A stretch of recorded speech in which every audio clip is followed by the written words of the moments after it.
Hi there, Cancer. Welcome to my channel.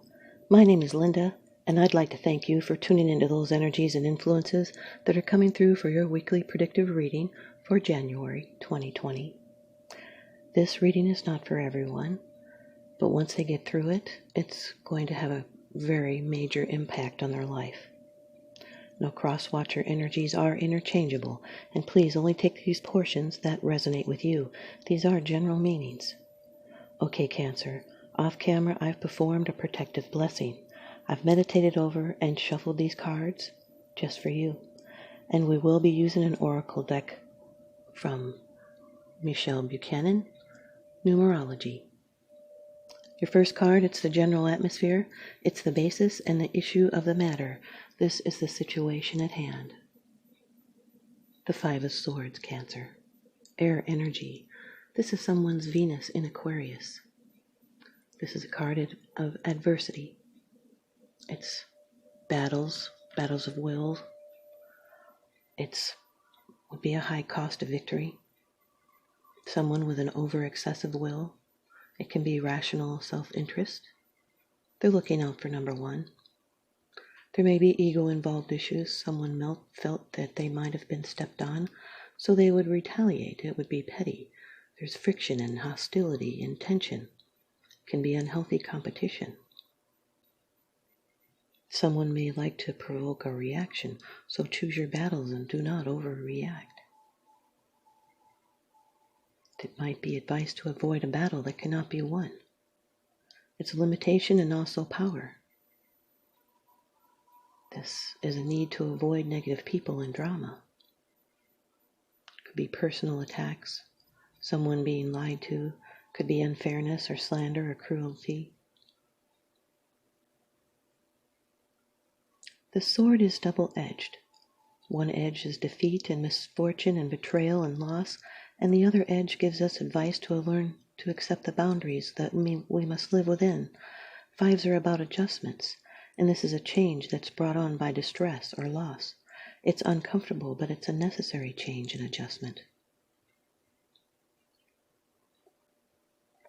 Your second card, and this is the energy that's crossing over your path. These are your subconscious influences. Number 14 of the major arcana in the Rider-Waite deck, Temperance. This can be a Sagittarius, Sun, Moon, Rising, Venus, somewhere in your chart, or could be someone else.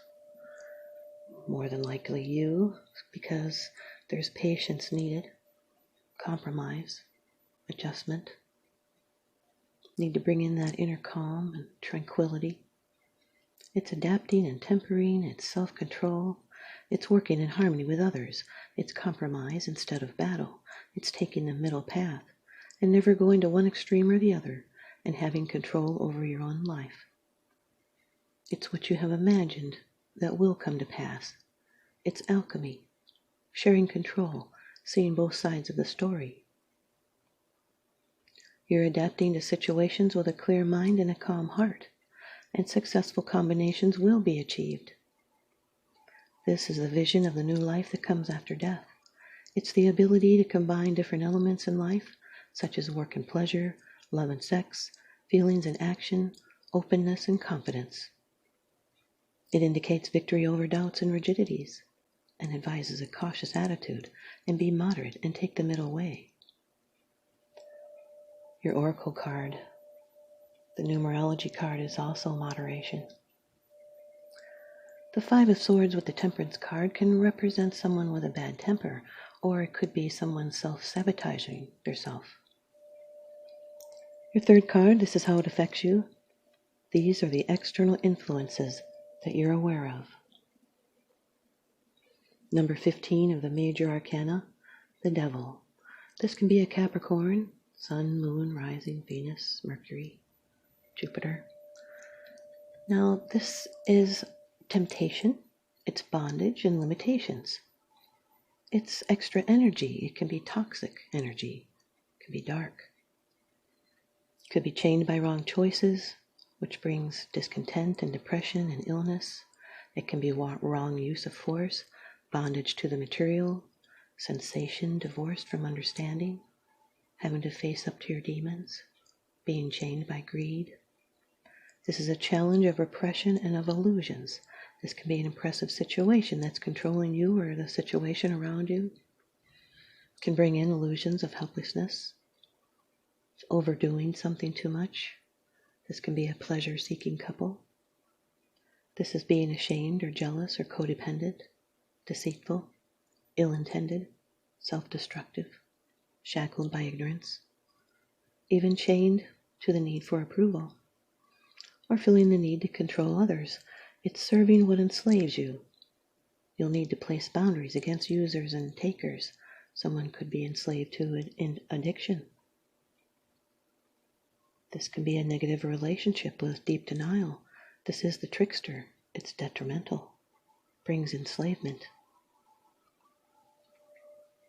The Five of Swords with the Devil card represents infidelities, hidden relationship, betrayals, love deceptions, can be caused by lust, addictions, and ambitions.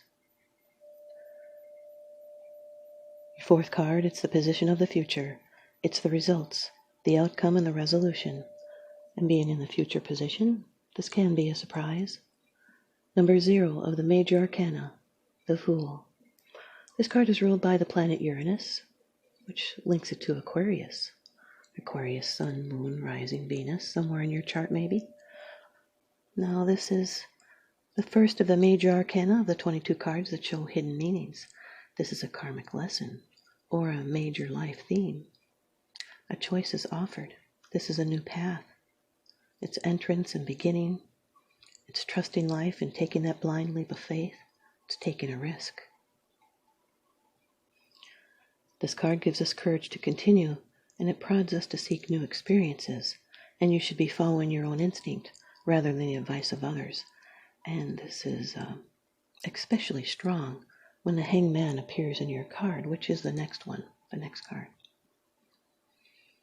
So if you do follow your instincts, you will be provided with guidance because you're on the edge of a very important new beginning and you're trusting where the universe is taking you. Embarking on a new way of life, a physical journey, moving, starting a new job, or getting married or divorced. This is a sign. It's a green light to step into the unknown. The Five of Swords with the Fool card represents someone to be wary of. You'll need to watch out. And now your fifth card, it's the bottom of the deck card. The underlying issue. This is what's unseen. It's unseen. It's because it's something that you're consciously aware of, but you're not sharing it with others. Number 12 of the major arcana, the Hanged Man. This can be a Pisces, Sun, Moon, Rising, Venus, ruled by Neptune, which is watery. This is a suspension. It's a sacred pursuit. It's a new perspective with a sacrifice. It's self-surrender to higher wisdom. It's surrendering to what is. It's suspended decisions. It's a pause in life. It's self-surrender that leads to the transformation of the personality, and now material temptation is conquered, as well as substance abuse. It's the peace and self-reliance that often follow a difficult period, especially one of self-examination. We control by letting go, and then we win by surrender. And you are suspended between the past and the future, and a new direction in your life is in the making, but readjustment is needed. But there's no hurry. Pay attention to your inner development, and be prepared to dance to a different drummer in the future. This is a sacrifice, a release, and acceptance. It's stop doing things that harm you. It's not letting others telling you how to think or say. Do not let public opinion sway you. This is a person who will not be moved until they are ready, a man unto themselves. This is a voluntary giving up of something in order to get something of greater value. It's a time of greater understanding. Your life is simply suspended for a time in order to recognize what needs to be changed in the personality in order to embody more light. That's what the nimbus around the man's head represents. This is new insight and awareness and enlightenment. The Five of Swords with the Hanged Man. This is someone with antisocial behavior. You may need to keep an eye on someone who could be messing with you, or someone could be hung up due to manipulation, and sacrifice is the first step to compromise. The Temperance with the Devil card, this is falling off the wagon, or vice versa. It's abstaining from an addiction, it's a new situation that ceases to be new, and it's an awareness of a routine. It's stabilizing a change in the life cycle. The Temperance with the Fool card, this is a need for others, for comfort and company and inspiration. It's someone that's outwardly quiet or dull, but inside they're very free. They have an independent thought quality. Temperance with the Hanged Man, this is reconsidering how you've been acting and changing. If at first you don't succeed, try again. It's sincere penance and healing of the soul. The Devil with the Fool card represents there's a safety bubble around you. It's pushing through shadows, it's facing freedom or bondage. It's intellect that can overcome bodily impulses. It's taking a stand because you do have a choice. It's being unhappy because you're confused about moral or physical weakness. The Devil with the Hanged Man, this is a situation that you have to endure because you can free yourself from this when you see the solution. It's something that you will learn from in the end. The Fool with the Hanged Man, this is the power to endure great difficulties. This is a great learning experience, and your soul is going to grow once you get through this. Here's your oracle card from the deck Numerology by Michelle Buchanan. Card number 14, Moderation. The Temperance card is also 14, and it also represents moderation. This is very synchronistic reading.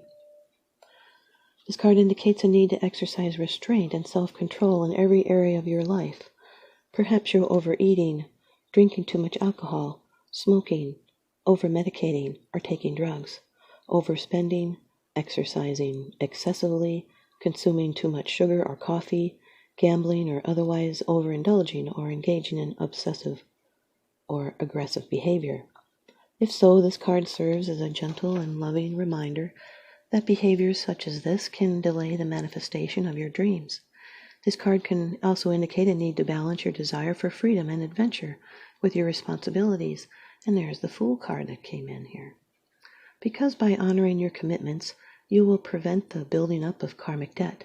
By choosing to live as your higher self rather than giving into your lower tendencies, you align with Source and the intentions of your soul. Everybody has a shadow side that needs to be acknowledged, embraced, and loved. But when you learn to rise above it, you can make your dreams come true. In order to improve your current situation, you're being asked to adjust to and harmonize with the natural rhythm and the cycles of your life, cycles that are encouraging you to exercise temperance and moderation. Have the courage to seek professional or divine assistance if needed. If you don't have to go it alone, you can call upon your heavenly helpers for inner strength and courage. There's an affirmation with this card, and it is, "With temperance and moderation, I create balance in my life." Thanks, you guys, Cancer. I hope you stay tuned in and leave me a comment or a thumbs up, and please subscribe. Now remember, what goes around comes around, so I'm sending you out love and light and healing and blessings. Thanks for watching.